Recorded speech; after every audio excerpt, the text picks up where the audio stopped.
ഞാൻ ഇന്നൊരു വീട്ടിലേക്ക് പോയിരുന്നു. അത് എവിടെയാണെന്ന് വെച്ചാൽ നമ്മുടെ കുടുംബശ്രീ സംരംഭം നടത്തുന്ന തനിമ കുടുംബശ്രീ സംരംഭകരുടെ വീട്ടിലേക്കാണ് പോകുന്നത്.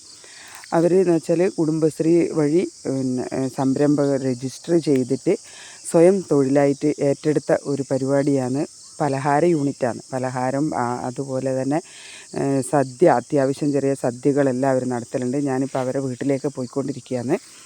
അപ്പോൾ അവർ ഓർഡർ അനുസരിച്ച് ഇപ്പം നമുക്ക് കുറേ ഓർഡറുകൾ അല്ലെങ്കിൽ പുറത്തേക്ക് പോകുന്നവർക്ക് അച്ചാർ, കാരയപ്പം അങ്ങനെയുള്ള പലഹാരങ്ങളും അതുപോലെ ഓണം, വിഷു അങ്ങനെയുള്ള സമയങ്ങളിൽ പിന്നെ പായസങ്ങളും ഓണസദ്യയൊക്കെ അവരുണ്ടാക്കി കൊടുത്തിട്ടുണ്ട്. ഞാനിപ്പോൾ അവരെ വീട്ടിലേക്കാണ് പോകുന്നത്. ഞാനൊക്കെ കുറേ ഓർഡറുകൾ അവരെ വീട്ടിൽ നിന്ന് സ്വീകരിച്ചിട്ടുണ്ട്. അന്നേരം ഞാൻ വിചാരിച്ചിട്ടുണ്ട് എന്നാൽ അറിയുന്ന പോലെ ഒരു വീഡിയോ ചെയ്യണം എന്ന് വിചാരിച്ചിട്ടാണ് ഇറങ്ങിയത്.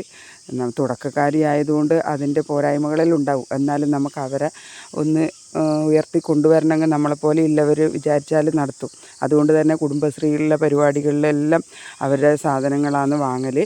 അപ്പോൾ നമുക്ക് അവരൊന്ന് പരിചയപ്പെടാം.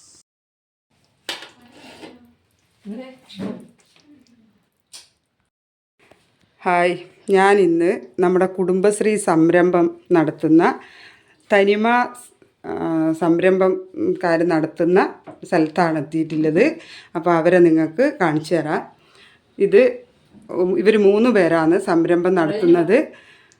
ഒന്ന് ലതേച്ചി, ഒന്ന് ഉഷേച്ചി, ഒന്ന് സരോജിനേച്ചി. വാ ഇങ്ങോട്ട്. അപ്പോൾ സരോജിനേച്ചി, ഇവർ 3 ആൾ കൂടിയിട്ട് ഇപ്പം 4, 5, 6 വർഷങ്ങളായി സംരംഭം നടത്തുന്നത്. അവരുടെ സംരംഭങ്ങളിലൊന്നായ അച്ചാറാണ്. അച്ചാർ ഇപ്പം വിഷുവിനേക്കില്ല, അച്ചാർ റെഡിയായിക്കൊണ്ടിരിക്കുന്നതാണ്. അച്ചാർ റെഡിയായിക്കൊണ്ടിരിക്കുന്നതാണ്. നല്ല അടിപൊളി അച്ചാർ. അതേപോലെ തന്നെ ഇത് നാരങ്ങ അച്ചാറാക്കിയിട്ടുണ്ട്. ഇത് മാങ്ങ അച്ചാർ. അതാണ്ടോ വിഷുവിനേക്കുള്ള മുൻകരുതൽ എന്ന് പറഞ്ഞ നിലയിൽ മാസച്ചന്ത ഉണ്ടാവലുണ്ട് പഞ്ചായത്തിൽ, CDSൽ.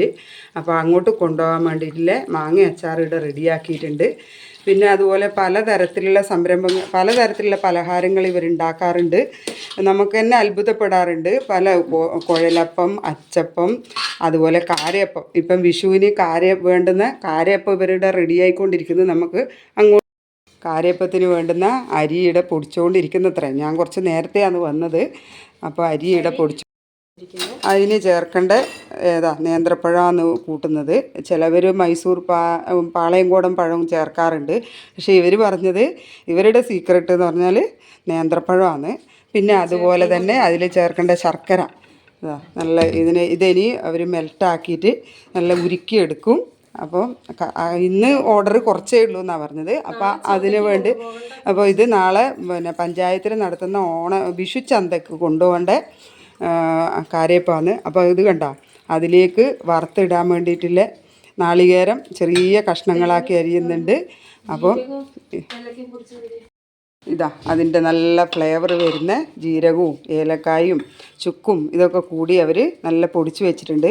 ഇതൊക്കെ കൂടി മിക്സ് ആക്കുമ്പോൾ നല്ല അടിപൊളി കാരയപ്പം ഉണ്ടാകും. അത് നമുക്ക് വരുമ്പോൾ കാണാം. നമുക്ക് അച്ചാറിലേക്ക് തന്നെ വരാം. ഞാനിതൊന്ന് നല്ല രുചിച്ച് നോക്കട്ടെ.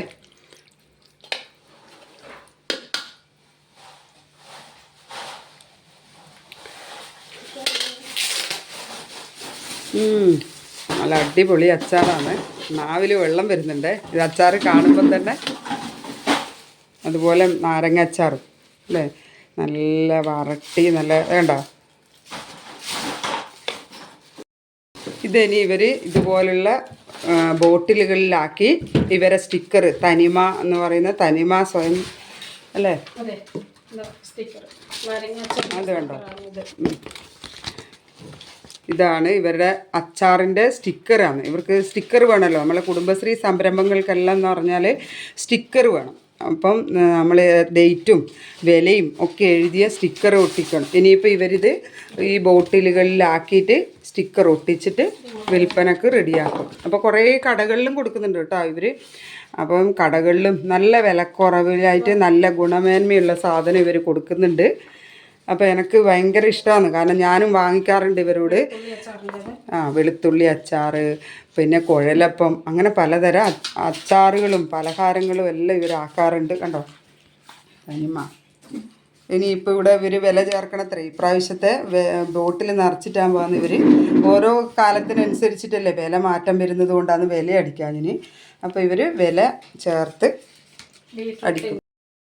ഇത് കണ്ടോ, ഇത് നല്ല തുണ്ടൻ മീൻ അച്ചാറാക്കിയതാണ്.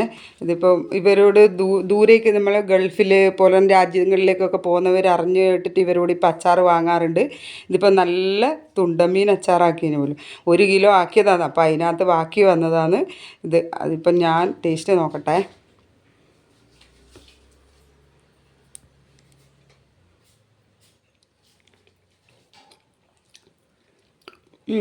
അടിപൊളി തന്നെ. അപ്പോൾ നമുക്കെല്ലാവർക്കും ആവശ്യക്കാർക്കെല്ലാം ചോദിച്ചാൽ എത്തിച്ചു കൊടുക്കും കേട്ടോ ഇവർ.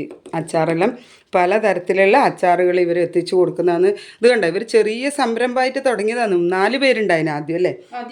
ആദ്യം 4 പേരുണ്ടായിരുന്നു. പിന്നെ അതിൽ ഒരാൾ ഒഴിവായി. പിന്നെ സാഹചര്യം കൊണ്ട് കുറേ പേർക്ക് പറ്റുന്നില്ലല്ലോ ഇപ്പം. പക്ഷേ അപ്പോൾ എല്ലാവർക്കും ഇവർക്ക് ലൈസൻസ് ഉണ്ട്. അതേപോലെ പഞ്ചായത്തിൻ്റെ സംരംഭങ്ങൾക്ക് ഇവർക്ക് വായ്പ കൊടുക്കാറുണ്ട്. ഇവർ വാങ്ങാറുണ്ട് കറക്റ്റിന് തിരിച്ചടച്ച്. അപ്പോൾ ഞാൻ പറയുന്നത് നമ്മളെ കുടുംബശ്രീനെ കൊണ്ടുള്ള കാര്യങ്ങളാണ്. ഇവർ നേട്ടങ്ങൾ ഇവർക്ക് ഉണ്ടായിട്ടുണ്ട്, നഷ്ടങ്ങളും ഉണ്ടായിട്ടുണ്ട്. കാരണം പല സ്ഥലത്തും കൊണ്ടുപോകുമ്പോൾ ഈ ചന്തയിലെല്ലാം കൊണ്ടുപോകുമ്പോൾ തേച്ചും വിറ്റ് പോയില്ലെങ്കിൽ അത് ആ സീസണിൽ കൊടുക്കേണ്ട സാധനമാണെങ്കിൽ അത് നഷ്ടവും വരും. പക്ഷെ എന്നിരുന്നാലും ഇവർക്ക് സന്തോഷമാണ് ഭക്ഷണങ്ങൾ ഉണ്ടാക്കാനും കൊടുക്കാനും. അതുപോലെ തന്നെ ആവശ്യക്കാർക്ക് പായസം അല്ലേ, പായസം ഓണത്തിനൊക്കെ പായസങ്ങളൊക്കെ ഉണ്ടാക്കി കൊടുക്കാറുണ്ട്. പായസം, സദ്യ.